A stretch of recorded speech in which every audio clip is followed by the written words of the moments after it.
Good morning and assalamu alaikum.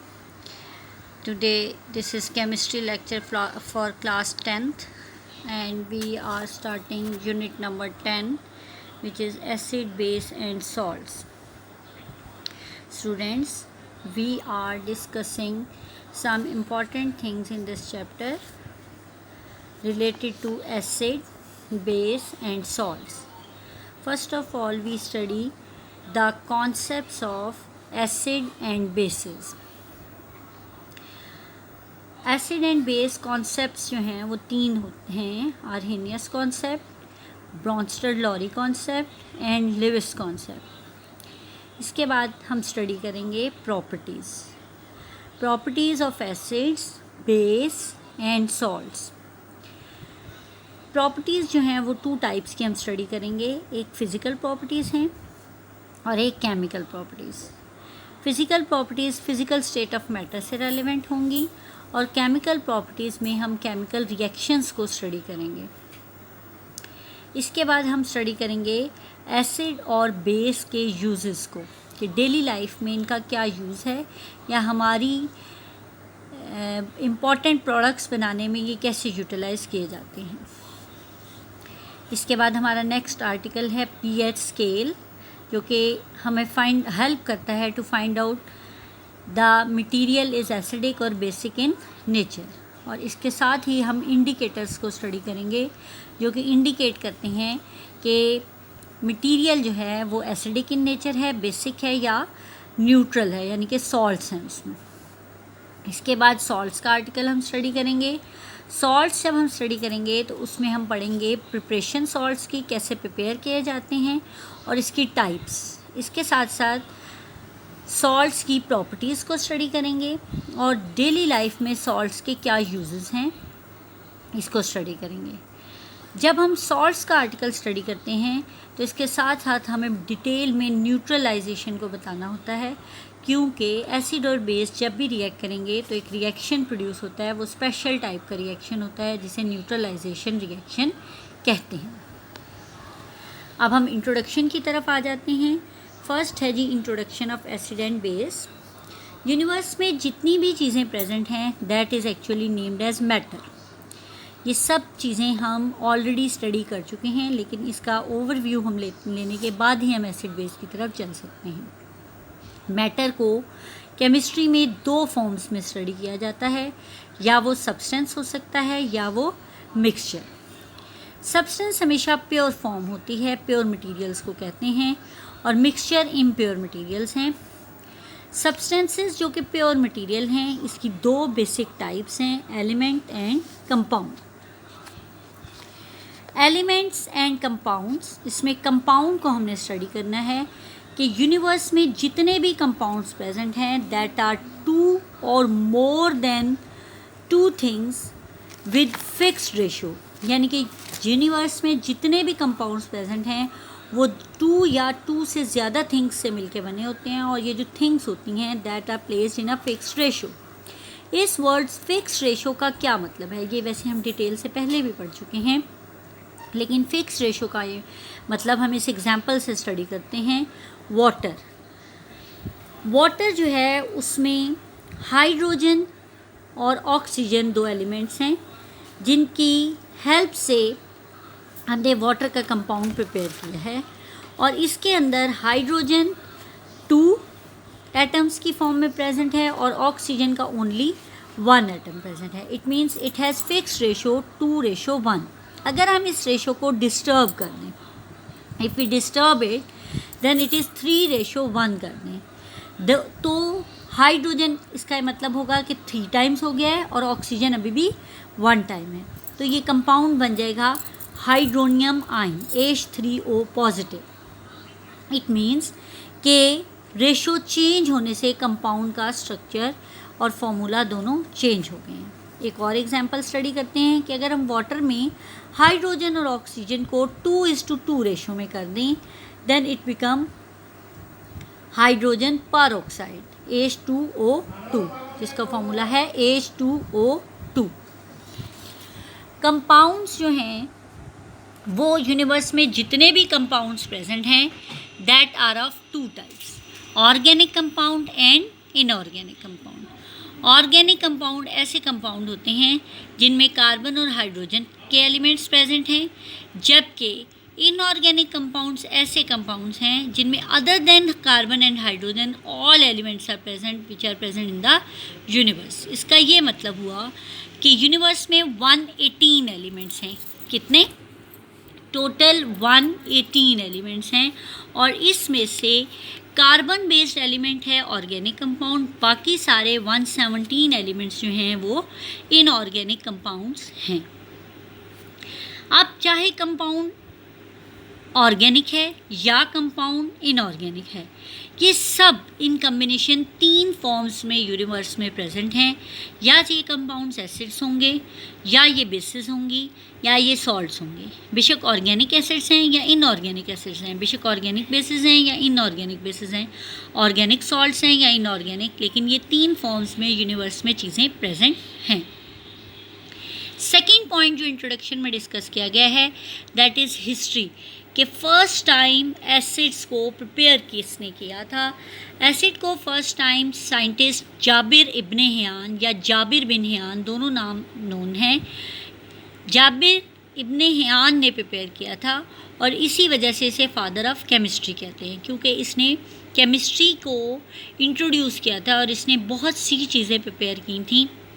और जो first इसकी प्रिपेयर थिंग थी that are actually 3 acids which are hydrochloric acid HCl, hydrogen chloride भी कहते हैं इसे, nitric acid HNO3 and sulphuric acid which is H2SO4। ये तीनों acids first time Jabir ibn Hayyan ने प्रिपेयर किए थे और इसने केमिस्ट्री की बुनियाद रखी थी।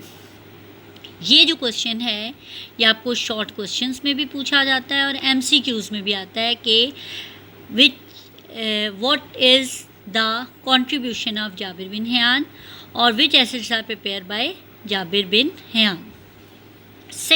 थर्ड पॉइंट है, साइंटिस्ट लेवाइजर ने 1787 में डिफ़ाइन किया था एसिड्स को एक नए तरीके से, और उसने कहा था कि binary compounds of oxygen are acids, यानी कि ऐसे कंपाउंड्स जिनमें ऑक्सीजन कंपलसरी हो और बाइनरी इन नेचर हो। वर्ड बाइनरी का ये मतलब होता है 2, यानी कि 2 एलिमेंट से मिला हुआ कंपाउंड जिसमें ऑक्सीजन का एलिमेंट कंपलसरी है। ऑक्सीजन का एलिमेंट कंपलसरी कंसिडर करते हुए उसने कुछ एग्जांपल्स मेंशन की थी, जो कि कार्बन डाइऑक्साइड, कार्बन मोनोऑक्साइड और सल्फ़र डाइऑक्साइड को उसने कंसिडर किया था कि ये एसिड्स हैं। और इसने रीज़न क्या दी थी?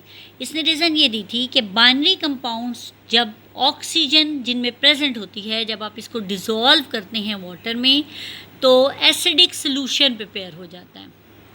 जो भी बाइनरी कंपाउंड होगा, फॉर एग्जांपल कार्बन डाइऑक्साइड है, अगर आप इसे वाटर में मिक्स करें तो एक एसिड बनना चाहिए, यानी कि यहाँ पे एक एसिड प्रिपेयर हो गया है, कार्बोनिक एसिड, ठीक है, और इसका फॉर्मूला है H2CO3।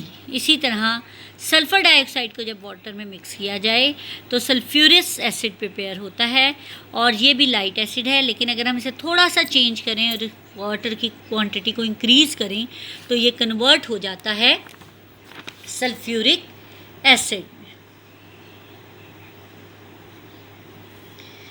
ठीक है स्टूडेंट्स, यहाँ तक आपको 2 साइंटिस्ट की हिस्ट्री मैंने बताई है। सबसे पहले जाबिर बिन हियान का बताया है मैंने आपको, which is named as father of chemistry. उसके बाद साइंटिस्ट लेवाइजर ने जो बाइनरी कंपाउंड्स को ऑफ ऑक्सीजन से डिफ़ाइन किया था एसिड्स को, उसकी डिस्क्रिप्शन आपको दी है। ये आपको सब समझ आ गया है। इसके बाद हम चलते हैं थर्ड साइंटिस्ट की तरफ, which is introduce definition of acid, जिसने 1815 सर हेम्फ्री डेवी ने इंट्रोड्यूस की थी एसिड की एक और डेफिनेशन, और उसने कहा था कि ऑक्सीजन इज़ नॉट कंपलसरी, यानी कि उसने कहा था कि लेवाइजर ने जो बात की है वो गलत है कि ऑक्सीजन कंपलसरी नहीं है एसिड्स के लिए। क्यों? और इसको उसने कैसे प्रूव किया था? उसने कहा था कि साइंटिस्ट जाबिर बिन हियान ने जो फर्स्ट एसिड HCl प्रिपेयर किया है वो विदाउट ऑक्सीजन है, उसमें कोई ऑक्सीजन नहीं है HCl में, और ये चीज़ प्रूव करती है कि oxygen is not necessary for acids. Hydrogen compulsory है एसिड के लिए, और उसने साथ ही ये डेफिनेशन दी थी कि hydrogen is actually compulsory for acids, और ये बाद में डेफिनेशन यूटिलाइज की थी साइंटिस्ट आर्हेनियस ने अपने कॉन्सेप्ट में। इसके साथ साथ साइंटिस्ट से यहाँ पे डिस्क्रिप्शन में अब डिफरेंट साइंटिस्ट के नेम तो नहीं हैं, लेकिन इंट्रोडक्शन में ये चीज़ मेंशन की गई है कि एसिड्स जो हैं उनके साथ साथ इन कम्बिनेशन जो बेसिस होती हैं वो मेटेलिक ऑक्साइड्स होते हैं। एक्चुअली मेटेलिक ऑक्साइड क्या होते हैं? ऑक्साइड्स मीन ऑक्सीजन है, metallic means elements of group 1 and group 2। जब मेटल के एलिमेंट्स यानी कि मेटल्स जो हैं कंबाइन करती हैं ऑक्सीजन से तो वो बॉन्ड बना लेती हैं, और ये जो बॉन्ड बनता है which is name as metallic, the bond is ionic compound bond and this made a compound which is known as metallic oxide. For example, first group में सोडियम मेटल है हमारे पास, ऑक्सीजन से रिएक्ट करती है तो sodium oxide बनता है। Magnesium second group का मेंबर है, ऑक्सीजन से कंबाइन करता है, मैग्नीशियम ऑक्साइड बनता है। ये दोनों सोडियम ऑक्साइड और magnesium oxide both are metallic oxides. इसके बाद जी ये जो मेटेलिक ऑक्साइड्स हैं ये अगर वाटर में डिज़ोल्व हो करें, इनको सॉलेबल किया जाए तो ये कन्वर्ट कर देते हैं रेड लिटमस को ब्लू लिटमस में। यानी कि अगर लिटमस पेपर या लिटमस सोल्यूशन यूटिलाइज़ किया जाए तो ये water soluble metallic oxide red litmus को ब्लू में चेंज कर देंगे। यानी कि metallic oxides sodium oxide water में डिज़ोल्व होके सोडियम हाइड्रोक्साइड जैसी बेस बना लेगा, और इस बेस की वजह से रेड लिटमस ब्लू में चेंज हो जाएगा, जो कि एक बेस की इम्पॉर्टेंट फिजिकल प्रॉपर्टी है।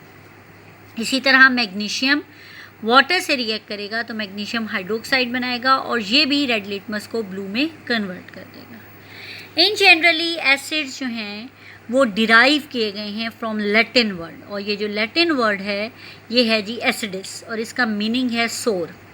ये जी लैटिन वर्ड और एसिडस के बारे में आपसे एमसीक्यू में पूछा जाता है कि एसिड्स किस समान का वर्ड है, और ये आपका जनरल नॉलेज का क्वेश्चन भी है। और एसिड्स की फिज़िकल प्रॉपर्टी है, इम्पॉर्टेंट फिज़िकल प्रॉपर्टी है कि एसिड्स आर सोर इन टेस्ट, और ये सोर टेस्ट इस एसिडस से निकला है। फर्स्ट एसिड साइंटिस्ट ने जो इंट्रोड्यूस किया था, जो यूनिवर्स में फर्स्ट टाइम एसिड के बारे में डिस्कवरी हुई थी, that is named as acetic acid. ये वो इम्पॉर्टेंट एसिटिक एसिड है जिसको हम देख सकते हैं अपने किचन में इन द विनीगर, जो कि आप यूटिलाइज़ करते हैं डिफरेंट चीज़ों में, मैरिनेशन में, अपनी फॉर्मेशंस में, डिफरेंट कुकिंग पर्पस के लिए। ये विनीगर जो है इसके अंदर ये एसिटिक एसिड ही प्रेजेंट होता है, और इसका जनरल फार्मूला है CH3 C double bond OH, organic form में मैंने लिखा है, और दूसरा इसको जनरली ऐसे भी लिखा जाता है CH3 COOH की फॉर्म में। ये जी MCQ में आपसे पूछा जाता है फर्स्ट एसिड का नेम और कहाँ से इसको आपने ऑब्टेन किया, और इसका फॉर्मूला भी आपसे पूछा जा सकता है। एसिड्स जो हैं वो किचन के अलावा हमारी बॉडी में भी प्रेजेंट होते हैं, और हमारी बॉडी में जो एसिड प्रेजेंट है उसको बायो के स्टूडेंट्स बहुत अच्छी तरह जानते हैं, स्टमक में। And stomach has an acid, important acid which is named as hydrochloric acid. ये जो HCl हाइड्रोक्लोरिक एसिड हमारे स्टमक में प्रेजेंट होता है, इसके दो फंक्शन हैं। एक ये बैक्टीरिया किलिंग, यानी कि जितने भी जर्म्स हैं, जितने भी बैक्टीरिया हैं, अगर उनका लेवल हाई हो रहा हो तो इनको डेड करने में हेल्प करते हैं। और दूसरा फूड की ब्रेकडाउन, यानी कि प्रोटीन को डाइजेस्ट करने में HCl हमारी हेल्प करता है। और ये कैसे करता है? ये पेप्सिनोजिन को पेप्सिन में चेंज करता है ताकि प्रोटीन को डाइजेस्ट करने में हेल्प करे। सम टाइम ऐसा होता है कि ये एसिड जो है बहुत ज़्यादा अमाउंट में सिक्रीट हो जाता है बॉडी के अंदर। कोई भी वजह हो सकती है, इंटेक का फूड, हैवी फूड हो सकता है, आपने कोई बाहर का खाना ले लिया, वाटर का इंटेक रिड्यूस हो गया तो ये एसिड की अमाउंट इंक्रीज़ हो गई है। इस एसिड की अमाउंट इंक्रीज़ होने से बॉडी में एसिडिटी हो जाती है, जिसकी वजह से आपको जलन या बर्निंग फील होती है अजीब सी। इस बर्निंग को आपने किस तरह से रिमूव करना है? हमारा डेली ऑब्जर्वेशन है कि जब हमें एसिडिटी फील हो तो हम क्या करते हैं, हम बॉटल पी लेते हैं जी, स्प्राइट ले लें। स्प्राइट से आपकी एसिडिटी और ज़्यादा इंक्रीज़ होती है, जबकि इसको एसिडिटी को रिमूव करने का तरीका होता है कि आप कोई बेसिक सोल्यूशन लें, यानी कि या तो इंटेक ऑफ वाटर इंक्रीज़ करें जिससे एसिडिटी कम हो, या फिर कोई अल्कलाइन मेडिसिन लें। और इसमें डॉक्टर्स रिकमेंड करते हैं milk of magnesia which is magnesium hydroxide. इस मिल्क ऑफ मैग्नीशिया में बेस होती है मैग्नीशियम हाइड्रोक्साइड जो कि HCl से कंबाइन करके इसको न्यूट्रलाइज कर देती है, और वाटर की इसके साथ प्रोडक्शन भी होती है जिससे बॉडी की एसिडिटी रिमूव हो जाती है, और ये एक न्यूट्रलाइजेशन का प्रोसेस है। ये भी आपसे MCQ में पूछा जाता है कि how can you remove the acidity of stomach. Students, यहाँ पे आज हमारा टॉपिक कंप्लीट हो गया है। इसके बाद हमारा नेक्स्ट लेक्चर होगा कॉन्सेप्ट्स के ऊपर। आपने स्टडी करना है, कोई क्वेरीज़ हो, कोई क्वेश्चंस हो तो आप उससे पूछ सकते हैं। शुक्रिया, थैंक यू।